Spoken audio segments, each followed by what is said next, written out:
두루 대학 교수이시고 기독교 미래학자 레너드 스윗 박사님이 하셨던 말을 인용하면서 시작하려고 합니다. 이 박사님은 오늘날 우리 교회가 앓고 있는 심각한 질병이 있다라고 하는데요. 그것은 예수 결핍 장애라고 말을 하고 있습니다. 그 기사를 보니까 예수 결핍 장애, 영어로 JDD, 무슨 약자 하냐면은 Jesus Deficit Disorder라는 거예요. 예수님이 계셔야 할 자리에 예수님이 결핍, 없으시다라는 그런 질병이 이 교회 가운데 있다라는 것입니다. 여러분, 주의력 결핍 장애라는 말도 들어보셨죠? Attention Deficit Disorder. 주의력이 있어야 되는데 주의력이 없어서 산만한 거예요. 정신이 없는 상태를 이야기하죠. 우리 교회의 주인은 예수님이신데 예수님의 음성에 따라 순종하며 살아야 하는데, 아니 도대체 예수님이 온데간데 없다라는 거예요. 왜 도대체 이런 질병을 걸린 이 현대 교회가 생겨났을까요? 세상에서 성공이라면 다 좋아하잖아요. 돈 좋아하고 부흥하고 성장하면 좋다라는 것이 교회 안에까지 와서 예수님 대신에 무슨 리더십이라든지 성공한다라는 거죠, 부흥한다라는 것이 꽉 들어찬 현대 교회의 그 질병을 예수 결핍 장애다라고 진단을 내렸습니다. 예수님이 중심이시고 오직 예수님의 능력만이 교회를 이끌어 가야 하는데, 오늘날 이 교회가 이런 심각한 병에 걸렸다라는 것입니다. 이 병에 걸리면은 나타나는 대표적인 증상 가운데 하나가 무엇이냐면은 예수님이 안 계시기 때문에 불안하고 초조한 거예요. 예수님의 사랑으로 충분할 텐데 다른 사람에게 사랑받으려고, 인정받으려고 그렇게 나선다라는 것입니다. 이것을 생각해 보면서 우리 이민사회, 또 이민교회, 우리 성도들은 어떨까 한번 생각해 보게 됩니다. 오늘 말씀을 통해서 우리는 어떠한가 뒤돌아보고, 우리 교회 성도님들은 예수 결핍 장애가 아닌 예수님으로 충만한 삶, 예수님의 인도하심을 받는 삶이 되길 축복합니다. 히브리서의 오늘의 중심의 내용이 바로 예수님으로 충만한 삶, 예수님만 바라보자라는 그런 내용입니다. 히브리서의 전체적인 큰 주제는요, 아무리 어려운 상황 속에서도 예수님을 바라보는 믿음으로 승리하라라는 그런 핵심적인 내용이 담겨 있습니다. 이 핵심적인 내용은요, 오늘 본문의 설교의 제목과도 연관이 됩니다. 오늘 설교 제목은 무엇입니까? 약속을 따라 믿음으로 사는 우리입니다. 약속이란 무엇입니까? 하나님께서 우리를 구원하시기 위해서 예수님을 보내주셨죠. 예수님을 통해서 우리를 구원하시겠다라고 약속을 해주셨어요. 그러니 우리는 다른 것을 바라보는 것이 아니라 오직 예수님을 바라봄을 통해서 우리에게 구원을 베풀어 주시는 그 약속을 받는 삶이죠. 오늘 본문은요, 이 히브리서의 본문은 우리가 처해 있는 상황을 운동 경기에 비유를 하고 있습니다. 운동 경기 중에서 특별히 이어 달리기, 릴레이에 비유를 하고 있어요. 그런데 특이한 것은 이미 돌아가신 믿음의 조상들을 우리를 응원하고 우리를 바라보고 있는 관중으로 묘사를 하고 있습니다. 그것이 1절에 이렇게 기록되어 있습니다. 이러므로 우리에게 구름같이 둘러싼 허다한 증인들이 있으니. 아멘. 이 말씀처럼 히브리서 11장에 이미 언급됐던 믿음의 수많은 조상들의 이름이 열거되면서 그 믿음의 조상들이 우리를 둘러싼 수많은 증인이 되었다라고 말씀을 하고 있어요. 예를 들어서 노아가 하나님의 말씀에 순종하여 방주를 지었던 것, 그리고 이 믿음의 노아의 바통을 이어받아서 아브라함이 믿음으로 순종하며 살았었고, 이 아브라함의 바톤을 이어받아 이삭과 야곱, 기드온과 삼손, 다윗, 사무엘 등 수많은 믿음의 조상들이 이 믿음의 바통을 이어 잘 달려왔습니다.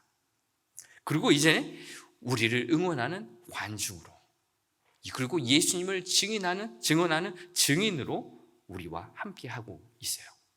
그리고 이제 이 믿음의 바통을 이어받아서 달려야 할 사람은 누구일까요? 이제 도대체 누가 이 믿음의 바통을 이어서 이어 달리기를 해야 할까요? 누구일까요? 그것은 바로 저와 여러분들이 이 믿음의 조상들이 건네준 믿음의 바통을 받고 믿음으로 달려가야 합니다. 여러분 어떠세요? 흥분되시거나 긴장되시나요? 수많은 관중들이 지켜보는 가운데 이제 우리는 믿음에 이어 달리기를 계속해야 하는 겁니다. 어떤 분들은 경기장 안에서 몸을 풀고 있어요. 그리고 어떤 분들은 믿음의 바톤을 주어 잡고서 달려가고 있습니다. 이것을 히브리서 기자는 이렇게 이어 달리기로 비유하고 있는데요. 본문 1절의 말씀을 같이 한번 다시 읽어보겠습니다. 이러므로 우리에게 구름같이 둘러싼 허다한 증인들이 있으니 모든 무거운 것과 얼매기 쉬운 죄를 벗어버리고 인내로서 우리 앞에 당한 경주를 하며. 아멘. 하나님은 우리 앞에 경주, 레이스를 계획하고 계세요. 즉 이 세상에서 경주하듯이 달려가야 할 길이 우리 앞에 있습니다. 이 뉴질랜드에서 학교에서 학교 생활을 하는 우리 학생들은 많이 경험했지만 크로스컨트리라는 것이 있죠. 1년에 한두 번쯤은 꼭 경험하게 되는데 그 크로스 경기는 컨트리는 어떻습니까? 물론 포기하면은 걸어가도 되고 자빠져도 되지만 그러나 그 경주를 다 마치기 위해서는 열심히 달려가야 하는 거죠. 때로는 진흙밭을 넘어가야 하고 무릉덩이를 지나쳐야 하고 언덕배기를 넘어가며 숨을 헐떡거리면서 결승선을 향해 달려가야 하죠. 그래서 때로는요 땀 범벅, 진흙 범벅, 먼지 범벅을 하고 그렇게 레이스를 해야 합니다. 바로 경주란 것은요 치열한 싸움을 이야기해요. 본문에서도 이 경주를 뜻하는 것이 치열한 영적 전쟁을 말하고 있습니다. 결코 쉬운 길이 아니라는 겁니다. 그래서 사도 바울은 디모데 후서에서 자신의 인생을 믿음의 선한 싸움을 싸웠다라고 말하고 있습니다. 디모데 후서 4장 7절의 말씀입니다. 나는 선한 싸움을 싸우고 나의 달려갈 길을 마치고 믿음을 지켰으니. 아멘. 치열한 영적 싸움, 선한 믿음의 싸움을 싸웠다라고 말하고 있어요. 자, 여러분들이 이 경기장 안에서 뛰고 있는 이 분위기를 느끼십니까? 긴장도 되고 치열한 이 흥분되는 순간이기도 합니다. 자, 이제 오늘 말씀을 통해서 하나님은 이 영적 싸움, 믿음의 경주를 통해서 우리가 승리하기를 원하십니다. 그렇다면 우리가 이 믿음의 싸움을 어떻게 승리할 수 있을까요? 그 첫 번째 비결은 영적 장애물을 없애버리라 라는 것입니다. 이 영적 장애물을 없애버리라는 것을 1절 중반절에서 이렇게 기록하고 있습니다. 모든 무거운 것과 얼매기 쉬운 죄를 벗어버리고. 아멘. 여러분 달기를 할 때 중요한 것이 하나 있는데요, 몸무게를 줄이고 불필요한 것들을 다 내려놓는 것이에요. 레슬링이나 격투기와 같은 운동을 할 때는 때로는 그렇게 덩치가 크거나 몸무게가 많이 나는 것이 유리할 수도 있지만 스피드를 필요로 하는 이런 달리기와 같은 운동, 수영과 같은 운동에서는 몸무게를 최대한 줄이는 것이 유리합니다. 그래서 스포츠 과학에서 운동선수가 입는 스포츠 웨어는 단 1g이라도 줄이기 위해서 모든 투자를 아끼지 않습니다. 그래서 여러분 비싼 스포츠런 웨어를 갖고 계신 분들은 아실 거예요. 옷이나 신발이 깃털처럼 가볍다고 하더라고요. 이 믿음의 경주를 할 때 우리 신앙생활도 마찬가지입니다. 불필요한 것을 다 내려놓아야 해요. 가벼워야지 이 경기를 잘 뛸 수가 있습니다. 그렇다면 우리를 무겁게 만드는 것, 그런 불필요한 것은 무엇이 있을까요? 이런 것들은 굳이 죄는 아닐지라도 우리 신앙생활에 방해가 되는 불필요한 모든 것들을 말하고 있습니다. 이런 것들은 주로 우리의 생활 습관에서 나타나는 것들이 참 많이 있어요.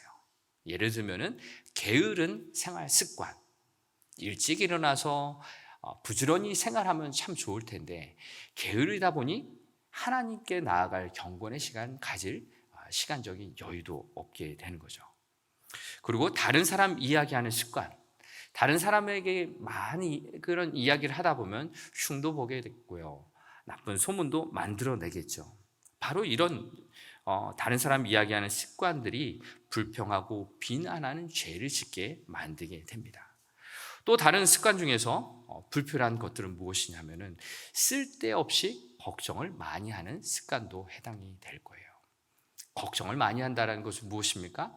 하나님을 의지하기보다 내가 해야 되는데 내가 하지 못하는 것 때문에 걱정하고 염려하는 것이죠. 어떤 의사는 이렇게 말을 했어요. 담배를 피우는 것보다, 술을 마시는 것보다 쓸데없는 걱정을 많이 하는 것이 죽음으로 만든다라는 말을 했습니다.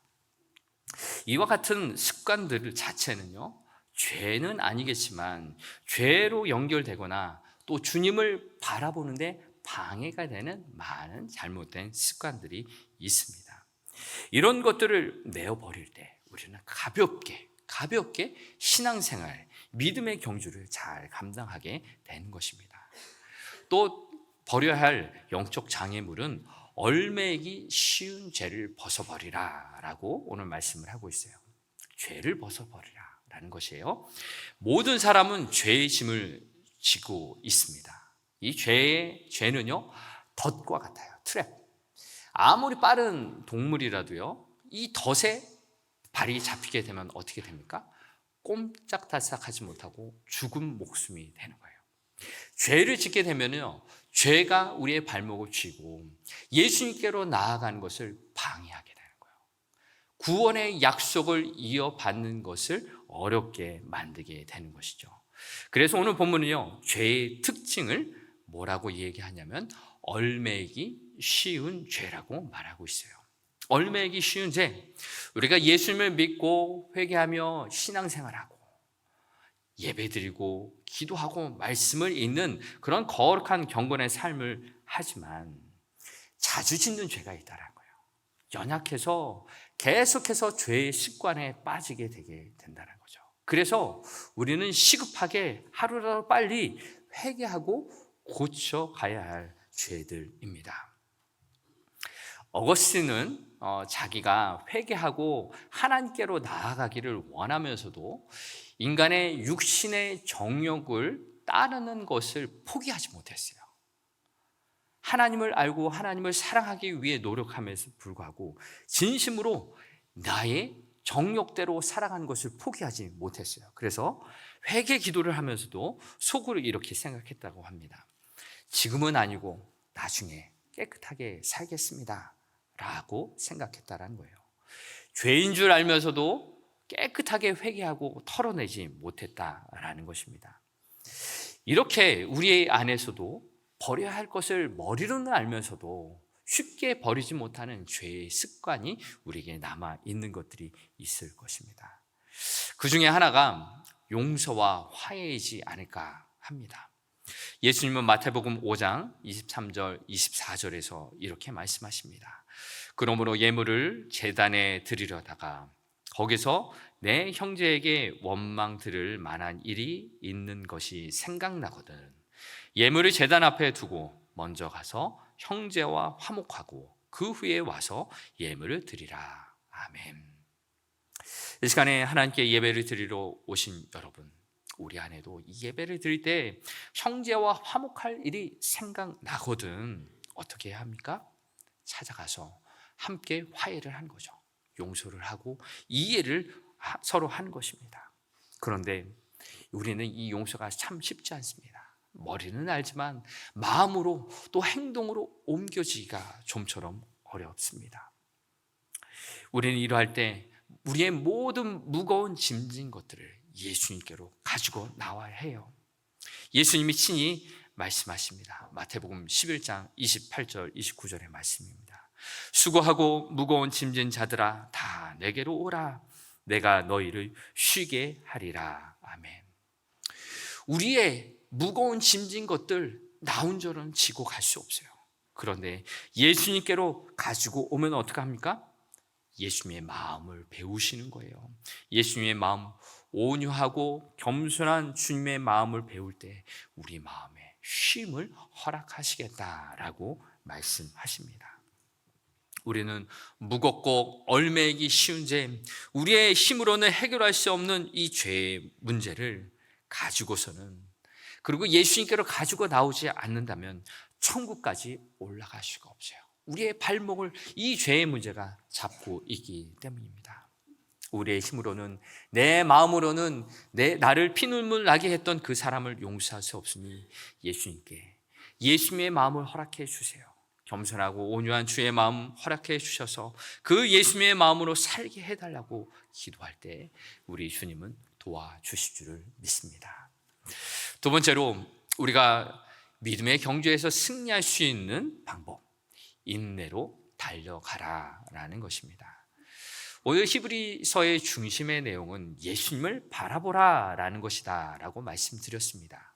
그런데 인내로 달려가라라는 것을 이해하기 위해서 당시 히브리서를 읽었던 사람들은 어떤 사람인지 이해할 필요가 있습니다.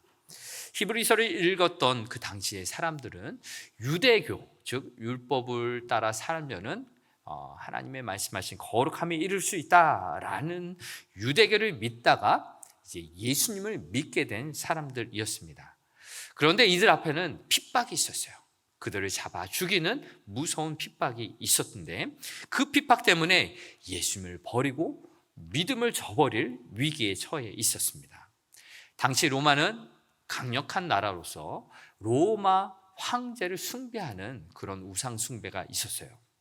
그런데 그리스도인들은 로마 황제가 우리의 왕이 아니라 예수님만이 왕이다 라고 말했기 때문에 로마는 그리스도인들을 집중적으로 핍박했습니다. 잡아 가두고 짐승들의 밥이 되게 하는 잔혹한 그런 형벌을 가했습니다. 그래서 이런 히브리서를 읽는 이 그리스도인들은 이러한 어려움 상황 가운데 처해 있었죠. 히브리서 12장 2절은 이렇게 말합니다. 그러므로 피곤한 손과 연약한 무릎을 일으켜 세우고 라는 표현처럼 이들은 피곤해서 주저앉아서 무릎을 일으킬 만한 힘이 없었어요. 그리고 히브리서 10장 25절에 모이기를 피하는 어떤 사람들의 습관과 같이 하지 말고 처럼 단지 핍박 때문에 모이는 것이 어려웠어요. 그러니 자연적으로 성도와 교회는 생명력을 잃어가고 죽어가는 삶을 살아가고 있었던 것입니다. 이러했던 이 히브리서에 읽는 사람들에게 히브리서 기자는 이렇게 권면합니다. 히브리서 10장 36절의 말씀 함께 읽어보겠습니다. 너희에게 인내가 필요함은 너희가 하나님의 뜻을 행한 후에 약속을 받기 위함이라. 아멘. 이러한 어려운 상황 가운데 인내가 필요한데 왜? 우리가 하나님의 뜻을 행한 후에 구원의 약속을 받기 위함이다 라고 말씀하고 있습니다. 구원, 즉 목표를 이루기 위해서 인내가 절대적으로 필요한 거예요. 우리가 힘들다고 포기하고 주저앉고 낭망하게 되면 앞으로 나갈 수가 없게 되는 거예요. 구원의 약속을 얻을 수가 없게 되는 겁니다. 여러분, 세계 마라톤 랭킹 1위를 3번이나 차지했던 빌 로저스라는 분이 자신의 책 마라톤맨이라서 책에서 이렇게 이야기를 했습니다. 포기하지 않는 것보다 더 중요한 것은 없다라는 말입니다. 그는 5대륙에서 메이저 이 마라톤 대회에서 모든 우승 기록을 가진 사람이었어요. 그가 우승할 수 있었던 비결은 포기하지 않는 것이다 라고 말을 하고 있습니다. 사랑하는 성도 여러분, 우리가 이 믿음의 경주를 잘 달려가기 위해서 어떻게 해야 할까요? 그것은 바로 내가 있는 그 자리를 지켜나가는 것이에요. 신앙생활을 하다 보면은 주변 사람들 때문에 실망할 일이 참 많이 있습니다. 저 사람 때문에 교회 안 다니고 싶어, 다른 교회 가고 싶어, 내가 맡고 있는 것 그만할래 라고 말하기도 합니다. 그런데 다른 교회에 가면 어떻습니까? 다른 교회에 가면은 신기한 것이 나를 괴롭혔던 그 사람이 거기에도 있다라는 거예요. 무슨 말이에요? 나를 힘들게 만드는 사람은 어디에나 있다라는 겁니다. 인내라는 이 헬라어 단어는 휘포모네라는 단어인데요. 휘포라는 단어는 아래라는 것을 말하고요, 모네라는 것은 지키다, 그 자리에 있다라는 것이에요. 즉 인내라는 뜻은 그 자리, 믿음의 자리를 지킨다, 그대로 있다라는 것을 말하고 있어요. 잘 참는 비결, 인내의 비결은 무엇입니까? 바로 지금 그 순간을 참는 것입니다. 내가 힘들다고 포기하고 싶을 그때에, 내려놓고 싶을 그때에, 그만두고 싶을 그때를 참아내는 거예요.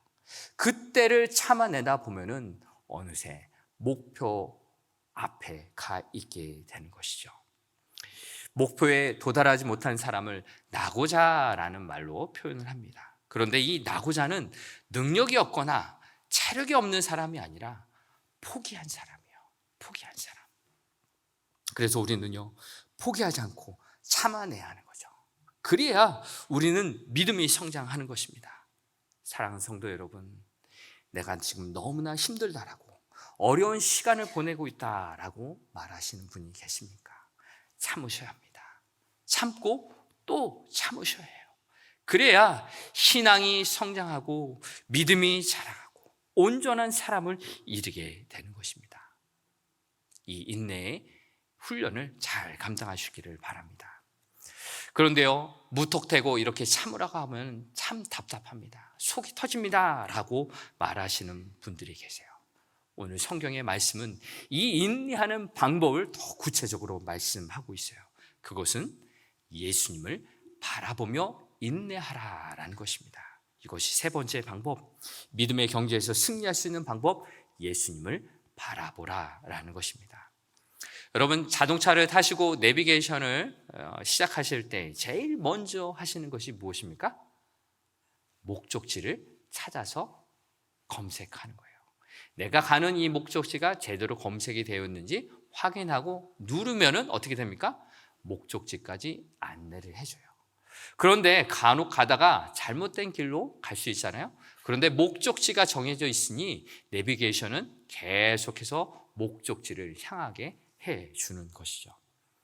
이러한 의미에서 우리 신앙생활에서 제일 중요한 것이 바로 예수님, 우리의 목적지인 예수님을 바라보는 것입니다. 바라보자라는 이 표현을 NIV 성경으로 보면은 뜻이 이렇습니다. 우리의 눈을 예수님께 고정시키자. Let us fix our eyes on Jesus 라는 의미입니다. 주님을 바라보는 것, 다른 곳을 향해서 바라보면 안 됩니다. 우리는 예수님께 눈을 떼지 말고 계속해서 바라볼 때 경주의 목표에 이를 수가 있어요. 승리할 수 있습니다. 그런데 오늘 본문 2절은 예수님을 어떤 분으로 묘사하고 있습니까? 우리가 바라봐야 할 예수님이 이런 분이십니다. 2절의 말씀 같이 읽어보겠습니다. 믿음의 주요 또 온전하게 하시는 이인 예수를 바라보자. 그는 그 앞에 있는 기쁨을 위하여 십자가를 참으사 부끄러움을 게으치 아니하시더니 하나님 보좌 우편에 앉으셨느니라. 아멘. 우리의 목표이신 예수님은 이렇게 표현합니다. 믿음의 주요 온전하게 하시는 이 예수님.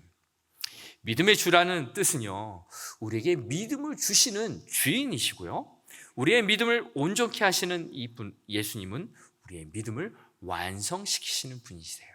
알파와 오메가, 처음과 끝이신 예수님을 바라보는 것이 이만큼 중요한 것입니다. 예수님을 바라보았던 이 믿음의 선배들은요, 그토록 기다렸고 고대했던 예수님이 이제 나타나신 것이죠. 구약 시대에 살았던 믿음의 조상들은요, 예수님 대신에 예수님의 그림자만 봤어요. 무엇입니까? 짐승의 피를 뿌리는 제사라는 거예요. 이 제사를 통해서 거룩하신 하나님 앞에 나아갈 수 있게 되었는데, 이제 예수님이 오셔서 십자가에서 그 피를 쏟으심으로 말미암아 이제 우리는 담대하게 하나님께 나아갈 수 있게 된 것이죠. 완전한 제사, 단 한 번의 예수님의 제사를 통해서 우리는 하나님께로 나아갈 수 있게 되었어요. 그래서 예수님은요, 십자가에서 다 이루었다라고 말씀하셨죠. 바로 구원의 복음을 완성하신 것입니다. 그래서 우리는 하나님의 약속을 이루신 예수님만을 바라보며 뛰어가야 하는 거예요. 그 예수님은 십자가의 고난을 참으셨고요, 십자가 위에 발가벗기는 그 부끄러움을 개의치 않으셨어요. 왜요? 왜 그렇게 십자가를 지시고 참으시고 개의치 않으셨나요? 우리를 사랑하셨기 때문에, 우리를 구원하시기 위해서 십자가를 포기하지 않고 참아내셨던 것입니다. 끝까지 참고 승리하신 예수님은 이제 우리가 믿음의 경주를 다 뛰기를 바라보며 응원하시고 그 결승선에서 우리를 지키고 계십니다. 바라보고 계십니다. 우리는 때때로 세상을 바라보며 넘어지고 포기하기도 하고 길을 잃어버리기도 합니다. 그러나 예수님만을 바라볼 때, 우리의 믿음의 주요 온전케 하시는 예수님을 바라볼 때 우리는 믿음으로 승리할 줄을 믿습니다. 그렇게 살아갈 때 이 세상에서 무거운 짐진 것들, 우리를 얽매이기 쉬운 죄를 벗어버리고 믿음의 경주를 잘 뛰어갈 수 있기를 바랍니다. 이제 말씀을 마무리하고자 합니다. 이번 주에 진행됐던 다니엘 기도의 두 번째 날, 김인강 교수님이 하셨던 간증의 내용이 기억납니다. 그분은 현재 서울대학교를 비롯해서 카이스트와 고등과학원 교수로 지내시는데요. 사실 그분은 목발을 짚고 다니시는 분이세요. 태어났을 때, 2살이 되었을 때 소아마비, 하반신이 움직이지 않는 그런 질병에 걸리셨어요.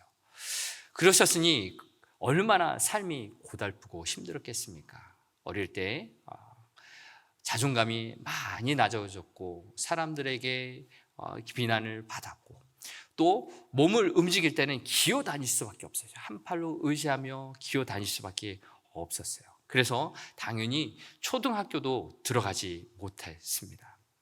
그런데 이분이 하셨던 말 중에서 참으로 감동되었던 것은 무엇이냐면은 부모님에게 감사한다라는 말을 하더라고요. 부모님도 배우지 못했고 가난했고 능력이 없었던 그런 분이신데, 그런 부모님이 계셔서 내가 하나님을 만나게 되었다, 예수님을 바라보게 되었다라는 간증을 하시더라고요. 없기 때문에, 가진 것이 없기 때문에 예수님을 바라보게 되었다라는 것이에요. 오늘 성가대가 찬양으로 하나님께 영광을 돌렸는데, 내가 가진 지식이 없고 건강이 없으나 그러나 공평하신 하나님께서 세상 사람들이 가지지 못한 그 값진 것 무엇입니까? 예수님을 바라보게 하셨다는 거예요. 이것이 공평하신 하나님이 내게 은혜를 주신 것이다 라고 말씀을 하는 것입니다. 감사의 본질, 그것은 가지지 못한 것에 대해서 감사할 수 있는 것, 이것이 바로 진정한 감사라는 것입니다. 저는 이 설교를 준비하면서 예수 결핍 장애라는 것을 접하면서 저 자신을 한번 생각해 보았습니다. 저는 목회자로서 목회를 하면서도 예수님의 음성을 잘 듣고 따라가는 사람인가라는 것을 생각해 보게 되었습니다. 지난 목요일부터 다니엘 기도도 하고 또 새벽 기도도 같이 하게 되었는데, 결과적으로 하나님의 음성을 들을 수 있고 하나님께 기도를 할 수 있고 하나님의 말씀을 더 가까이 할 수 있는 기회가 더 많이 생겨나게 된 것에 대해서 참으로 감사하게 생각합니다.